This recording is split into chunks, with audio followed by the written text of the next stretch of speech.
The movie begins by introducing us to Claire, a woman in her early 50s who is struggling with her personal life. However, Claire is still technically married to her husband, Garrett, who is often absent because of his demanding job.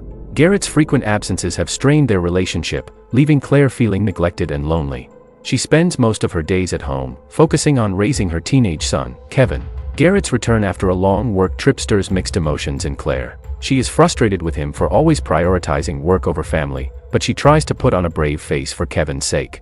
It's clear that Claire longs for a stronger connection with Garrett, but she doesn't know how to express her feelings without creating conflict. One day, a new neighbor moves in next door. His name is Noah, a young man who recently lost his parents in a tragic car accident. Noah is now living with his uncle, trying to piece his life back together. Despite his youth, Noah has dropped out of school, unable to cope with the loss of his parents. He seems quiet and reserved, but there's a charm about him that quickly draws people in. Noah becomes friends with Kevin almost immediately. The two boys spend a lot of time together, playing video games, riding bikes, and talking about everything under the sun. Claire is relieved that Kevin has found a friend in Noah, especially since her son had been feeling lonely lately. She assumes Noah is a kind and responsible boy and encourages their friendship, believing it's good for Kevin to have someone to bond with. Over time, Noah starts spending more time at Claire's house. Whenever he feels bored or lonely, he calls Claire, and they end up cooking meals together. Claire begins to see Noah as more than just Kevin's friend. He feels like part of the family. But what Claire doesn't realize is that Noah is becoming increasingly attached to her. One evening, Claire has a particularly stressful day at work. She comes home, pours herself a glass of wine, and tries to unwind. Kevin has already gone to bed, and the house feels eerily quiet. Out of the blue, Noah calls. He mentions that he hasn't had dinner yet and invites Claire over to his place for a late-night meal. Feeling a bit tipsy and wanting a distraction, Claire agrees.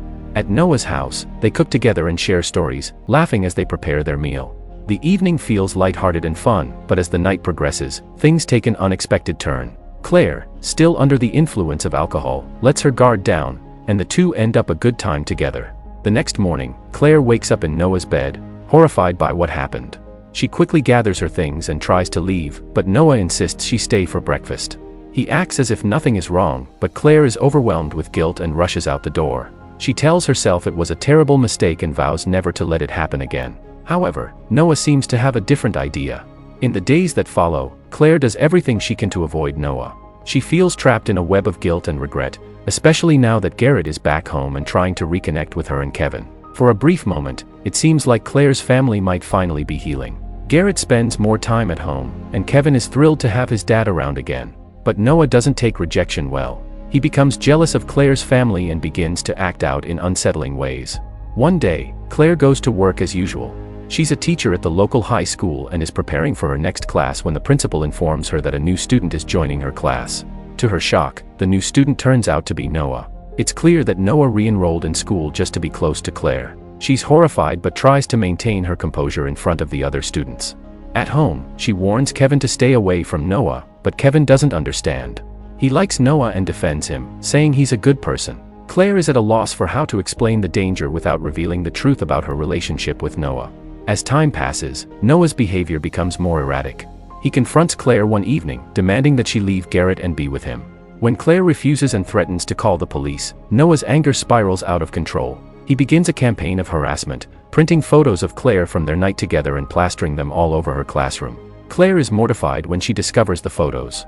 She locks the classroom door and frantically removes them before anyone can see. Just as she finishes, the principal enters the room. Luckily, Claire manages to hide the photos in time, but the close call leaves her shaken. Realizing that Noah won't stop, Claire takes a leave of absence from work and decides to confront the situation head-on. While Noah is at school, Claire sneaks into his house to look for evidence of his threats. She searches his room and finds the photos and videos on his computer. Without hesitation, she deletes everything. Feeling a small sense of relief, Claire returns home and tries to act as if nothing happened. But when Noah discovers what she's done, he becomes enraged. Noah's obsession takes a dangerous turn. He kidnaps Garrett and Kevin, holding them hostage in a remote location. His twisted plan is to eliminate Claire's family so they can start a new life together. Claire, desperate to save her loved ones, agrees to meet Noah. She pretends to go along with his demands, hoping to buy time to rescue Garrett and Kevin. At the meeting, Noah reveals his plan to set Garrett and Kevin on fire. He lights a match and prepares to carry out his horrific scheme. But Claire seizes the moment to fight back. she grabs a hammer and strikes Noah, temporarily disabling him. She quickly unties her family and tries to escape, but Noah recovers and comes after them. In a final act of courage, Claire grabs a blade and stabs Noah, stopping him once and for all. As the fire begins to spread, the police arrive just in time to rescue Claire, Garrett, and Kevin. Noah is arrested, and the nightmare finally comes to an end. The movie concludes with Claire and her family reconciling. They forgive each other for past mistakes and vow to move forward together. Despite everything they've been through, they find hope in their renewed bond and begin rebuilding their lives. Dear viewers, this was the recap of The Boy Next Door. Let us know your thoughts about the movie in the comments section below. Don't forget to like the video, subscribe to our channel, and hit the bell icon to stay updated with our latest content. Until next time, stay tuned for more exciting movie recaps.